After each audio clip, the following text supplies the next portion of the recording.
कराड शहरात यशवंतराव चव्हाण बहुउद्देशीय हॉल परिसराच्या या रस्त्यावरती एक प्रकरण घडलेलं आहे. यामध्ये एक सरकारी कर्मचारी आहेत जे ठाण्यावरून कराडमध्ये येत होते.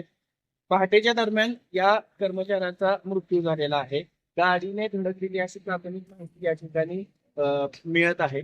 पहाटेच्या दरम्यान झालेल्या या घटनेमध्ये नेमका प्रकार काय आहे याची चाचपणी पोलीस करत आहेत. मात्र हा घातपात आहे का अपघात याची चर्चा आता कराड शहरामध्ये सुरू आहे. पहाटेच्या दरम्यान ही घटना घडलेली आहे. पोलिसांचा तपास सुरू आहे. मात्र पहाटे या ठिकाणी जर अपघात झाला असेल तर तो अपघात करणारा वाहन चालक का पळून गेला हा सुद्धा प्रश्न या निमित्ताने उपस्थित करावा लागेल. पोलिसांनी आता तपास सुरू केलेला आहे आणि काही यामध्ये घातपात आहे का याची सुद्धा चाचपणी पोलिसांकडून केली जाते. अमोल टकलेसह Abhay Kumar Deshmukh, the best thing team, Karad.